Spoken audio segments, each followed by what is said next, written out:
આજે સવારથી પોરબંદર ગ્રામ્ય વિસ્તાર અને બે જગ્યાએ પોરબંદરની અંદર જાહેર સભા રાખી છે અને એ સભાની અંદર વિધાનસભાના અમારા ઉમેદવાર રાજુભાઈ ઓડેદરા, હું અને કોંગ્રેસ પાર્ટીના આગેવાનો લોકોની વચ્ચે જઈ મત આપવા માટેની અપીલો કરીએ છીએ।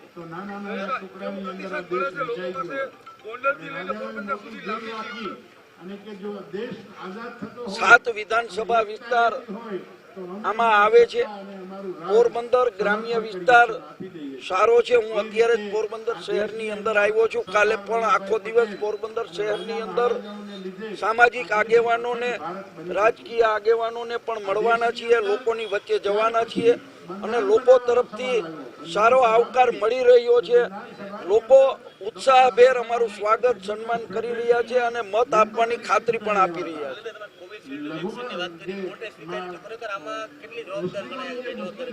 100% સરકારે ઉતાવળે નિર્ણય કર્યો છે અને આ વેક્સિન લેવા માટે સરકારી તંત્ર દ્વારા દરેકને પ્રેશર કરવામાં આવ્યું હતું કે પ્લેનમાં બેસવું હોય, ટ્રેનમાં બેસવું હોય, કોઈ સરકારી ઓફિસમાં જવું હોય તો આ વેક્સિન લીધેલા સર્ટિફિકેટ બતાવ્યા પછી જ એમને અંદર એન્ટ્રી આપવામાં આવતી હતી। આ વેક્સિનનો વધુમાં વધુ ઉપયોગ થાય એના માટે સરકારે પણ પ્રયત્ન કર્યો હતો, પરંતુ સુપ્રીમ કોર્ટના આદેશ પછી જે બોન્ડ વાળી વાત આવી છે ને એમાં સ્પષ્ટપણે સુપ્રીમ કોર્ટને ચૂંટણી પંચે પણ કહ્યું છે કે આમાં 50 કરોડથી વધારેનું ફંડ આ જ કંપની કોવિડશીલ્ડ બનાવતી કંપનીએ આને ફંડ આપ્યું છે અને ત્યારે આરોગ્ય મંત્રી મારી સામેના ઉમેદવાર હતા, એમને પણ આ બાબતે કઈક ઢાક પીછોડો કર્યો હોય એવું સ્પષ્ટપણે કહી રહ્યો છે। દલિતભાઈ, 1.5 વર્ષની અંદર ફરી પોરબંદરમાં ચૂંટણી કોંગ્રેસને મત આપ્યા હતા, પણ કેવી રીતે અમારે અહીંથી કોંગ્રેસ પાર્ટીના પ્રદેશ કક્ષાના અમારા નેતા 1.5 વર્ષની અંદર જ પ્રજાનો દ્રોહ કરી, પ્રજાના મતનો દ્રોહ કરી, મતદારોનો દ્રોહ કરી અને પક્ષ પલટો કર્યો છે। ગુજરાતની પ્રજાની કાયમી માનસિકતા રહી છે કે પક્ષ પલટુઓને જાકારો આપે છે। પોરબંદરની પ્રજા એ ગુજરાતની પ્રજાના પગલે ચાલશે તો અર્જુનભાઈને આ વિસ્તારમાંથી એમની સજા મતદારો આપશે એવું લાગી રહ્યું છે। આપને અપીલ કરવા આવ્યા છીએ કે આગામી 7મી તારીખે જે મતદાન યોજાવાનું છે એમાં આપ સૌ અમને સાથ સહકાર અને સહયોગ આપો। મિત્રો, મારી પૂર્વના વક્તાઓએ પણ ઘણી બધી વાત કરી। હજુ ડોક્ટર દિનેશભાઈ અમારા વડીલ મુરબ્બી માર્ગદર્શક પણ આપને અપીલ વિનંતી કરવાના છે, ત્યારે મારે વધુ વાત નથી કરવી, પરંતુ આપ સૌને કહેવું છે કે આ દેશની અંદર છેલ્લા 10 વર્ષથી જેમનું શાસન છે, આ ગુજરાતની અંદર જેમનું 30 વર્ષથી શાસન છે, એમની કાયમી નીતિ ગામડા, ગરીબ, ખેડૂત અને દલિત વિરોધી રહી છે। હું વિગતવાર એની વાત પણ કરી શકું એમ છું, પરંતુ અમારે હજુ પણ એક સભાની અંદર જવાનું હોય, મારે વિસ્તૃત વાત મિત્રો નથી કરવી। પરંતુ આ દેશ આઝાદ થયો ત્યારે આ દેશની અંદર તમારા અને મારા માટે ઘણી વિકટ પરિસ્થિતિઓ હતી। એ પરિસ્થિતિઓમાંથી તમને અને મને ઉગારવાનું કામ આ દેશની અંદર કોંગ્રેસ પાર્ટીની સરકારે મિત્રો કર્યું। આ દેશમાં ગરીબોનું ઉત્થાન કરવા માટે આ દેશની જવાહરલાલ નહેરુજી આ દેશના પહેલા વડાપ્રધાન બન્યા ત્યારથી આ દેશની અંદર ગરીબોના ઉત્થાન માટેની કામગીરી કરી। મિત્રો, 100 ચોરસ વારના પ્લોટ હોય, ઇન્દિરા આવાસ યોજના હોય, આંબેડકર આવાસ યોજના હોય, તમારી કે મારી પાસેથી કોઈ પાસેથી ટેક્સ ઉઘરાવવામાં નહોતો આવતો।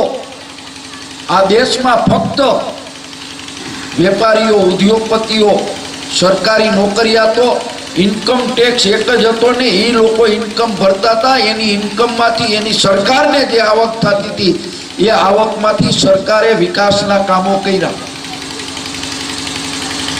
ગરીબના બાળકોને મફત શિક્ષણ મળી રહે એટલા માટે આખા દેશની અંદર સરકારી પ્રાથમિક શાળાઓ બનાવી, આખા દેશની અંદર સરકારી હોસ્પિટલો બનાવી, આખા દેશની અંદર રેલવેના નેટવર્કો બનાવ્યા, મોટા બંદરો બનાવ્યા, સરકારી મેડિકલ કોલેજ, સરકારી એન્જિનિયરિંગ કોલેજ, મફત શિક્ષણ મળે એટલા માટે મિત્રો કરી.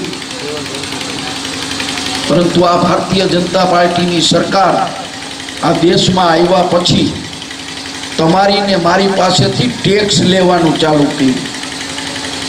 તમને મગજમાં થશે કે અમે કઈ ટેક્સ નથી ભરતા, પણ આ દેશનો એક નાનામાં નાનો માણસ કે જે મજૂરી કરીને ખાય છે એની પાસેથી પણ આ સરકાર ટેક્સ, જીએસટી, ગબ્બરસિંહ ટેક્સના નામે ટેક્સ ઉઘરાવે છે. મિત્રો સવારે ઉઠી ત્યાંથી સાંજે સુઈ ત્યાં સુધી તમે ને હું ટેક્સ ભરી છે. આ કપડાં પહેરી 12% જીએસટી, બૂટ ચંપલ પહેરી 14% જીએસટી, સવારે ઉઠીને બ્રશ કરીએ પેસ્ટ ઉપર જીએસટી, બ્રશ ઉપર જીએસટી. આપણે બાળકોને 5 રૂપિયાનું નાનું પાર્લેનું બિસ્કિટ લઈ લઈ મિત્રો, એમાં 60 પૈસા જીએસટી છે. હરેક જીવન જરૂરિયાતની ચીજ વસ્તુઓ પર આ સરકાર મિત્રો જીએસટી લે છે. પણ જીએસટીની જે આવક થાય છે એ આવક ફક્ત ને ફક્ત ઉદ્યોગપતિઓ માટે વપરાય છે. તમે ને હું વિકાસની રાહ જોઈ છે. રોડ રસ્તાને વિકાસ થાય, રોડ રસ્તા સારા બને એ વિકાસ નથી. આ દેશની અંદર રહેતો એક નાનામાં નાના માણસ, આ દેશ એટલે ભૂમિનો ટુકડો નથી. આ દેશની અંદર વસતો માણસ એ ભારત છે. અને આ દરેક માણસનો વિકાસ થાય મિત્રો, એના માટેના પ્રયત્નો કોંગ્રેસ પાર્ટીએ કર્યા છે. આ સરકાર તમારી ને મારી વિરોધી સરકાર છે. મિત્રો આપ સૌને કહું કે હું ધોરાજી ઉપલેટા વિસ્તારનો 5 વર્ષ સુધી ધારાસભ્ય રહી ચૂક્યો છું. મીડિયાના મિત્રોની સામે કહું છું કે દલિત સમાજ અનામત સીટ હોય તો એનો માણસ નગરપાલિકાનો પ્રમુખ બની શકે, સરપંચ બની શકે, તાલુકા પંચાયતનો સભ્ય બની શકે. આપ ધોરાજીમાં કોઈને પૂછજો કે ઓપન સીટની અંદર કોંગ્રેસ પાર્ટીએ 5 વર્ષ સુધી દલિત સમાજના એક ભાઈને 2.5 વર્ષ અને દલિત સમાજની એક બેનને 2.5 વર્ષ નગરપાલિકાના પ્રમુખ બનાવવાનું કામ જો કોઈએ કર્યું હોય તો એ કોંગ્રેસ પાર્ટીએ કર્યું છે. મિત્રો ધારાસભ્ય તરીકે અમને ગ્રાન્ટ મળતી હોય એ ગ્રાન્ટમાં 33% જેટલી ગ્રાન્ટો મેં મારા વિસ્તારની અંદર દલિત સમાજ માટે મિત્રો વાપરી છે. રાષ્ટ્રીય મુદ્દાઓની ચર્ચા નથી કરવી. અમારા બાવરિયા સાહેબ વેક્સિનની વાત કરી.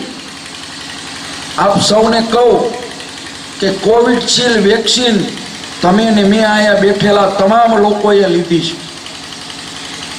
એ વેક્સિનની કંપનીએ આજે ગઈકાલે કોર્ટની અંદર સ્વીકાર્યું કે અમારી વેક્સિનને કારણે લોહી ઘાટું થાય છે ને એને કારણે જેને વેક્સિન લીધી છે એને એટેક આવે છે. એ વેક્સિનને મંજૂરી કેને આપી આપને કહું કે મારી સામેનો જે ઉમેદવાર છે એ આ દેશનો આરોગ્ય મંત્રી છે. એ આરોગ્ય મંત્રીએ તમારા ને મારા જીવને જોખમમાં મૂકી આ કોવિડશીલ્ડ વેક્સિનને મંજૂરી આપી છે. અને એ મંજૂરી એમણે નથી આપી. હમણાં સુપ્રીમ કોર્ટે હુકમ કર્યો અને સુપ્રીમ કોર્ટના હુકમને કારણે કેવા બોન્ડ, ઇલેક્ટ્રોનિક બોન્ડ, ભાજપને 50 કરોડ રૂપિયાનો ફાળો આપ્યો છે. પણ આપણા મોતના સોદા કરીને મિત્રો આ ભારતીય જનતા પાર્ટી ફાળાઈ નથી મૂકતી. આ તમામ વાતોને ધ્યાનમાં રાખી તમારો હું સ્થાનિક ઉમેદવાર છું. મારી સામેનો ઉમેદવાર ભાવનગરના પાલીતાણાથી આવે છે. એ જીતશે કે હારશે તમારી વચ્ચે નથી રહેવાનો. મિત્રો, આપ સૌને લાંબી વાત નથી કરવી, પરંતુ વિનંતી કરું છું કે હું અને રાજુભાઈ પોરબંદર લોકસભા અને પોરબંદર લોકસભા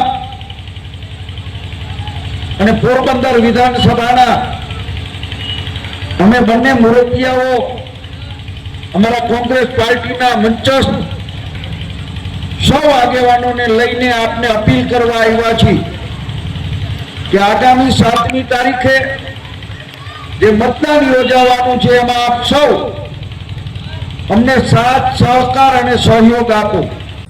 પોરબંદર લોકસભા કોંગ્રેસના ઉમેદવાર લલિત વસોયાએ પોરબંદરમાં આયોજિત જાહેર સભામાં ભાજપના ઉમેદવાર મનસુખ માંડવિયા અને ભાજપ પક્ષ પર કોવિડશિલ્ડ રસીને લઈને વરસ્યા હતા. લોકોના જીવનને જોખમમાં મૂકી મનસુખ માંડવિયાએ મંજૂરી આપી હતી. સ્કીમો છે જેના ઉપર કામ થઈ શકે એમ છે, કારણ કે આપણે છેલ્લા 25-30 વર્ષથી એક જ મુદ્દે ચૂંટણી લડાઈ છે કે ઉદ્યોગો લાવશું, રોજગારી લાવશું, ઉદ્યોગો લાવશું, રોજગારી લાવશું. આ એક જ વાક્ય આપણે સાંભળતા આવ્યા છે, અને આ ચૂંટણીમાં આપણે એ જ સાંભળવાનું છે. આ ચૂંટણી એના ઉપર જ લડાઈ છે કે હવે ઉદ્યોગો આવશે. ભાઈ, અત્યાર સુધી તમને ઉદ્યોગો લઈ આવવા રોકતું હતું કોણ? તમે કોઈ ના પાડી હતી ઉદ્યોગ અહીંયા લઈ આવવા માટે? એ કઈ ના પાડી હોય તો ઊંચો હાથ કરજો.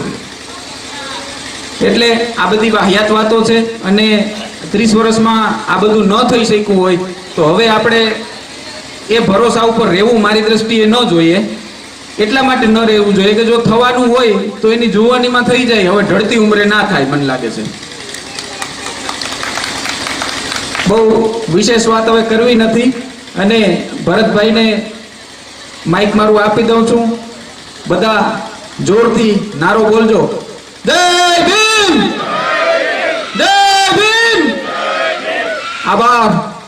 કરી, કારણ કે અન્ય જગ્યાએ પણ હજી એક સભા છે એટલે ત્યાં જવાનું છે, એટલે બધા જ વક્તાઓ આવી જાય ને આપણે મુખ્ય તો ડોક્ટર પરમાર સાહેબને સાંભળવાના છે, એટલે એ હેતુ જળવાઈ રહે એટલા માટે મારું હું ટૂંકું કરીશ. વખતે તમે બિંદાસ રહેજો. બીજા નંબરમાં દરેક જગ્યાએ હું કહું છું કે તંદુરસ્ત રાજકારણનો હિમાયતી છું. જે સમાજોને અંદરો અંદર બધાવવામાં આવે છે, અંદરો અંદર ધંધાઓ બંધ કરાવવામાં આવે છે, વેર વિખેર કરવામાં આવે છે, એટલે નારાયણ ગામડો ગરીબ ખેડૂત અને દલિત સમાજ ને સાઈડમાં રાખી અને ફક્ત ઉદ્યોગપતિઓ, વેપારીઓ, લોકલાડીના ઉમેદવાર અને પાટીદાર છે પણ પાણીદાર છે એવા માની લલિતભાઈ વસોયાને હું વિનંતી કરું કે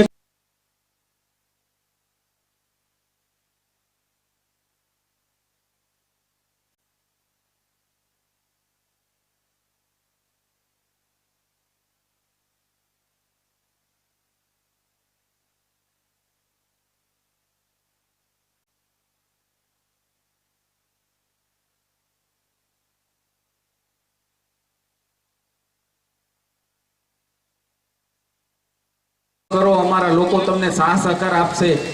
સ્કિલ શોર્ટેજ, જે મેન પાવર અત્યારે હોય છે કે જે પ્રકારના માણસોની સ્કિલની કમી હોય એ બધા માણસો છે એની તાલીમ આપીને અહીંથી આપણે એવા માણસો તૈયાર કરશું. તેઓ પણ આપણને ચૂંટણીલક્ષી માર્ગદર્શન આપે.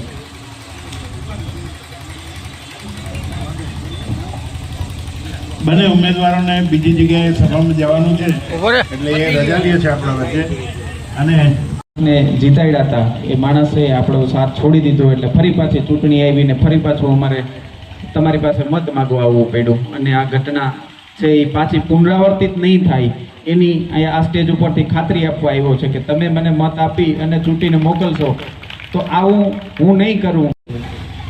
જ્ઞાની માણસ નાનો હોય કે જ્ઞાની માણસ મોટો હોય, જ્ઞાની માણસો આપણે ગમે છે, વિચારધારાના માણસો આપણે ગમે છે, એટલે આપણે વિચારધારાના માણસ છે. અને આપણું હિત તમારું ને મારું એ હાથના પંજાની લકીરોમાં જ સમાયેલું છે. આપણો એક જ ઉધાર છે, આપણો હાથનો પંજો. આમાંથી કડિયા પ્લોટમાં હું જ્યારે ડીઆર ગાર્મેન્ટમાં નોકરી કરતો, દર મહિને 15 થી 20 પરિવાર પોરબંદર છોડી અને રોજગારી મેળવવા માટે જામનગર, વેરાવળ, થાપર, અમદાવાદ, પોરબંદરમાંથી ભાગવા મીના માંગ છે. કારણ કે એટલે ઉદ્યોગ લાવશું એટલે અને હતા એ ઉપાડી ગયા. આપણે અહીં HMP સિમેન્ટ ફેક્ટરી હતી, મહારાણા મિલ હતું, બોલ બેરિંગ હતું, ફેટ ટાઈટ હતું, જૂની SSC હતી. હવે બીજું